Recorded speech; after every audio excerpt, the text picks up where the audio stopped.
Alright folks, welcome back. Okay, listen, first of all I'm going to start off by being on the channel here.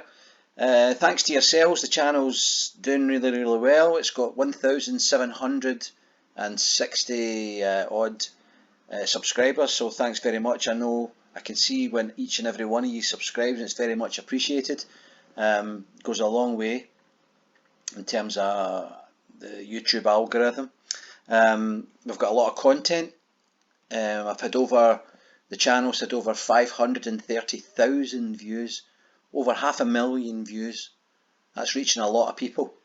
That's a lot of clout, you know, and that's all thanks to yourselves. We've had a lot of content, a lot of stories, a lot of various topics, a lot of madness, a lot of humour, a lot of serious stuff. You know, so that's all been great. And a wee bit different today, I'm going to talk about something that affects us all. It affects me as much as it affects you, and that is the signal that's bringing me into your home, into your computer or your phone or whatever, wherever you are, and that is your broadband signal. And who supplies that broadband signal and how it gets there, you know, and what's being done to make that better. So to that end,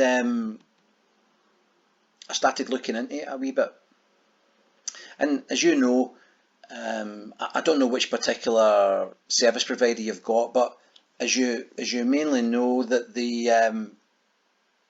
broadband signal, I'm going to go to the Openreach website here, so to give some sort of perspective on what's happening.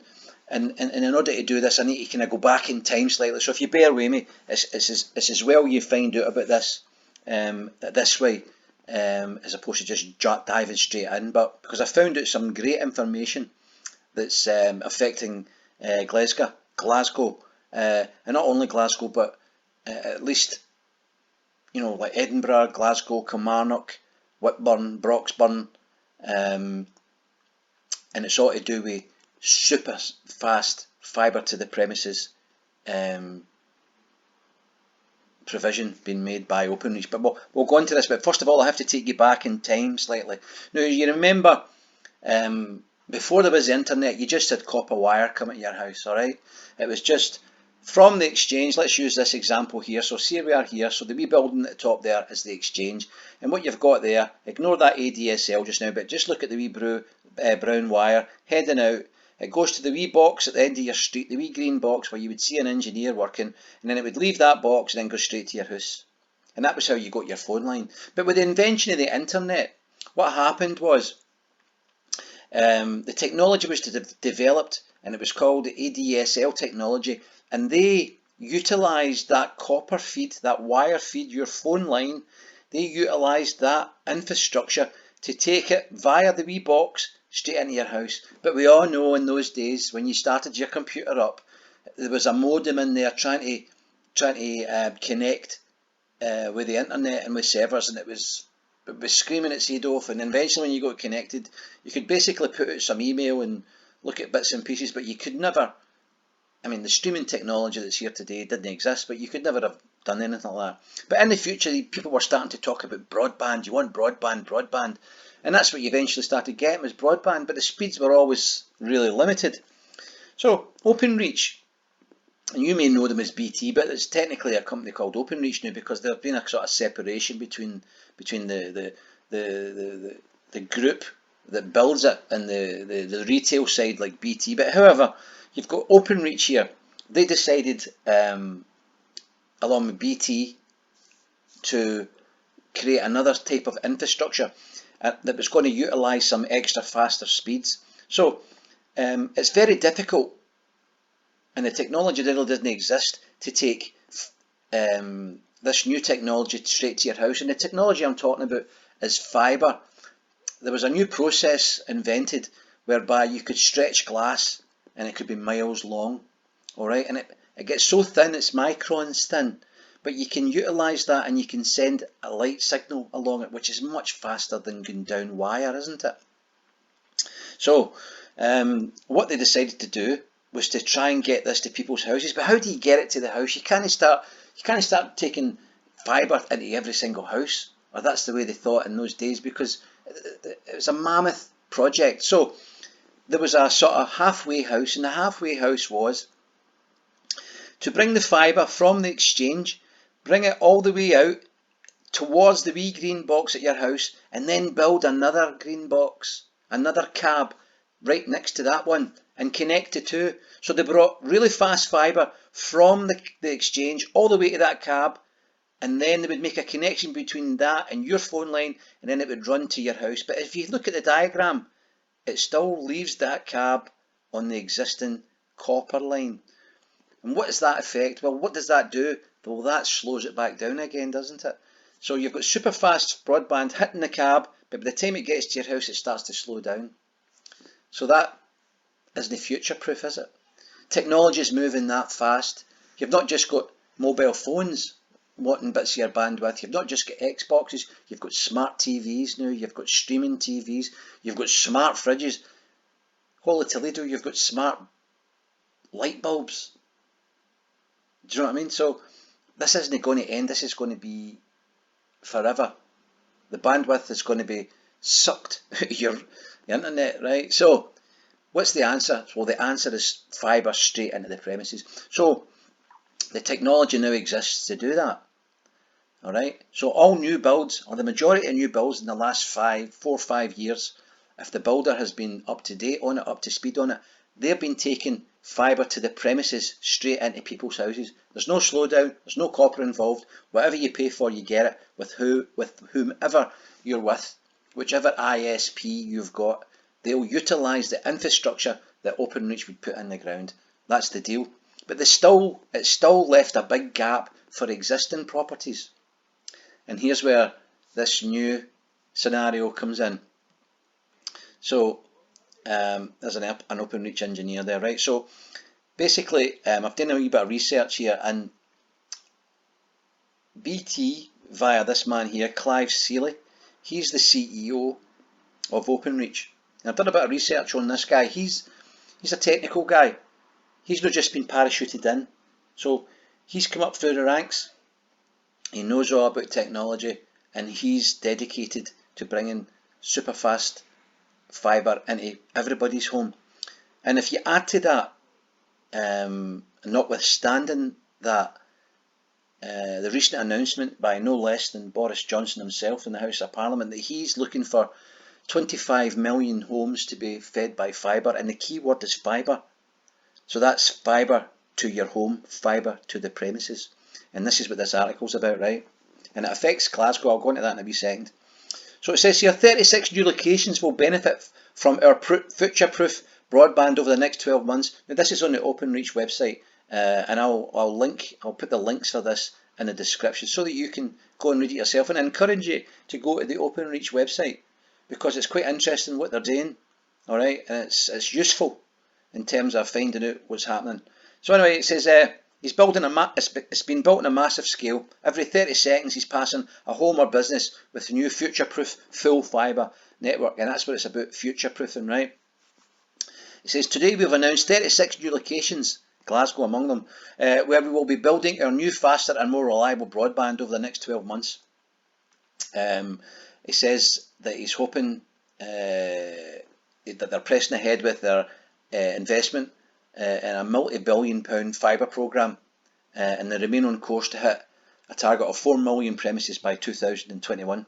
But he wants to do more than that. He wants 15 million by 2020, right? Mid-2020s, by the mid-2020s, so 2025, say, right? If the conditions are right. And what he means by conditions is they need help.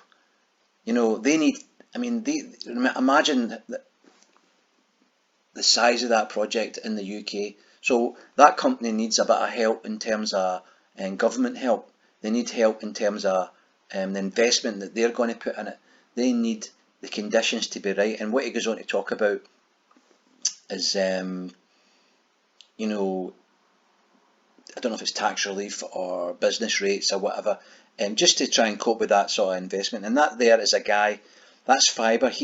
That's a piece of equipment that's put in the ground, and he's got fibre in his hands there, and he connects that fibre to the next bit of fibre, and he uses that machine there, which is called a splicer, and that machine sort of heats it together and welds the glass, so there's practically an indistinguishable join, so that it can just come straight all the way from the exchange straight into your house. So basically he goes on to talk about the different places that he's taking this to. So from our perspective, I'm really interested in our wee city Glesga, or in Scotland as a whole. And so this page here, which I'll also leave in the description for you, is a section where you can go in this drop down box here and you can select Glasgow, for instance, right? So let's hit Glasgow and see if it takes us there. So right away what it does is it updates, the page updates, and you have certain sections of Glasgow highlighted in purple. And over on the right hand side here you've got a wee key, a wee colour key. So you've got green, programmes built or completed. Well, there's nothing built or completed in Glasgow. A build in progress. So you've got 3 major areas in the city under progress, and yellow would be about to start in the next 3 months. So, but where else is there? So I think if we go across to the east of the country, right? So now we're hitting the east of the country. Now that's Whitburn. Aye, it is. That's Whitburn. That's in yellow. So that's going to get started in the next 3 months. And you can see that that's leading on from work already in progress, which would be Bathgate. All right. Now let's head over via Broxburn, a proposed site in Broxburn, and we'll now look at Edinburgh. You can see a lot of completed stuff in Edinburgh. Now I've been hearing a bit about that through some friends who have now got fibre to their premises, and they've got amazing speeds. That green stuff, that green highlighted area, have all been completed in Edinburgh. And I know some people that were involved within Openreach itself in that work, and they're amazing engineers. And they've brought a lot of fibre to Edinburgh, and you can see a massive amount of work that's been created in Edinburgh. So let's head back to Glesga, right? And what areas are they dealing in Glesga? Okay, so what you've got there is you've got on the north of the city, there's Bearsden. Bearsden's getting it, and hopefully they're going to spread out round about there. That's where they're started. On the south side of the city, heading back over to the south side of the city, you've got the Pollock Country Park. That's a big area of the city there. There's Paisley over here.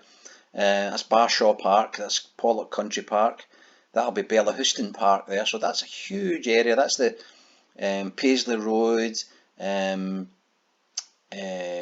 Darnley area, etc. And then over here we've got Giffnock. And Giffnock's a big area of the city too. There's thousands upon thousands of houses in Giffnock. And that's been dealt with. So you can see that there's a lot of activity in Scotland, and in particular the west of Scotland. Obviously there's Kilmarnock there. They've obviously started something in Kilmarnock. But this is happening all over the country, all over Scotland. And hopefully it's going to come to a street near you. So, and this particular page here, I wanted to show you this page. This is a page where you can actually, and I'll include the link in this. I'll include this link in the description. You can actually go there and put your postcode in and see if there's anything fibre wise involved to you. But if you do that in conjunction with what I've just described, with this particular page, you'll see if the fibre is actually going to be fibre to the cab, fibre to the cab, or fibre to the premises. And it's fibre to the premises that is this 36 new locations within the UK, and in particular, as far as we're concerned, Scotland. So he also goes on to say here, this guy, Clive Sealy, he says, so that's why we publish a range of details about our fibre to the premises, towns and cities programme on our public website, including the locations we intend to start build in over the next 12 months and the total number of telephone exchanges that we plan to reach in those locations over the next 24 months. We also publish details of the specific exchanges where we're currently building fibre to the premises, where it's already been built, or where we intend to start building within the next 3 months. And we update all this information every 3 months. And so you can see here there's a link. I'll take you there. So I'll include that page, and that would be a good starter for you. You can do the online fibre checker. So that one page here will give you quite a lot of information with regard to what Openreach is doing in terms of infrastructure for Scotland. Okay folks, that's kind of dragged out a wee bit, so I'll leave it at that. Once again, thanks for subscribing to the channel. It's very much appreciated. Over 500,000 views. Think about that. Think about that, Openreach. 500,000 views. Anyway folks, if you like the content, hit the like button, share and subscribe. Peace out.